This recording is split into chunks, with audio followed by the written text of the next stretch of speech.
I will tell you a story that will show, in a very practical way, what the meditation has changed and how it has changed, in several areas, my life. With a spoiler, meditation does not serve to relax, it does not serve to be happy, it is not necessarily pleasant and, at best, meditation is hard and of almost unbearable consequences. And it is under these conditions that meditation can change a life. When I was 23, I was in an 8-year relationship, doing my master's degree in cognitive science and was at the peak of my anxiety. My days were spent in constant inward scanning, feeling my heart with my hands and tongue, waiting for the next palpitation, the next pain, or the last stop. Every week I went to the hospital emergency room, certain that I was about to have a heart attack, and every week I heard that I suffered from generalized anxiety and panic attacks. Absorbed in myself, engulfed by emotions of fear, I was at the same time working on a thesis in which I had been thinking since I was 19. The problem of beliefs and opinions that, instead of being the fruit of logical reasoning, are clearly the result of such emotional processes as musical tastes, food or football preferences.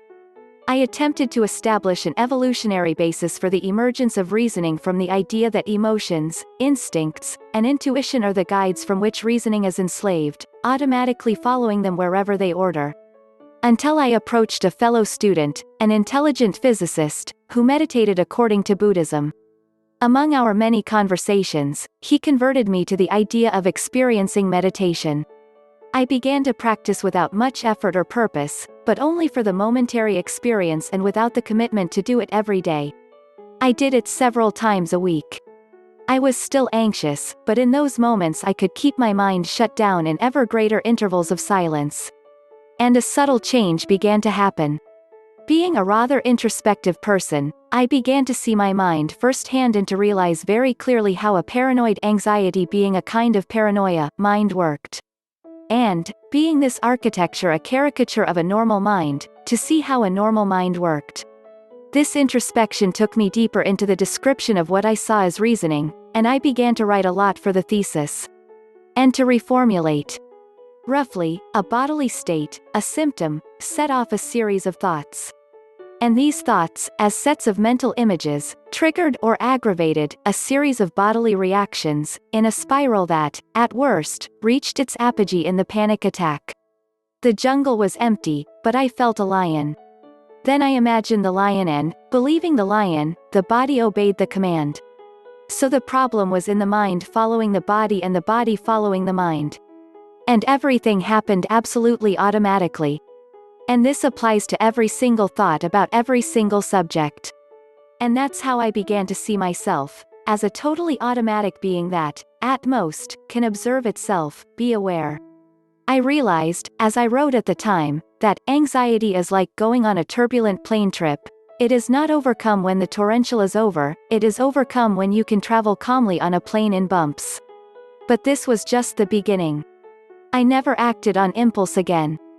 There began to be a pattern in my mind. A thought as the idea of an action arose mentally. I observed this thought, and then realized the causal chain that had brought to it, for example, something in the environment that had been processed subliminally.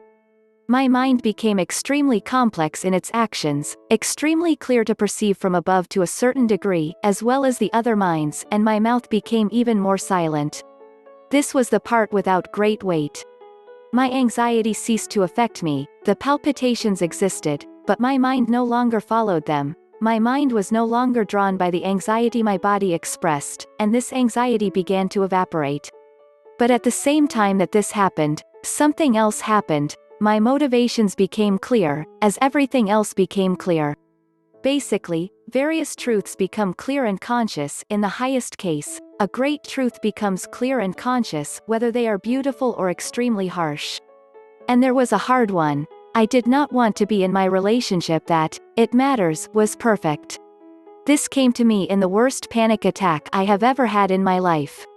We truly loved each other, we had been together for 8 years, we hardly fought, we had developed the ability to solve problems in a practical way, and we had in place of obligation and guilt a great love, a great openness and a great desire for mutual understanding.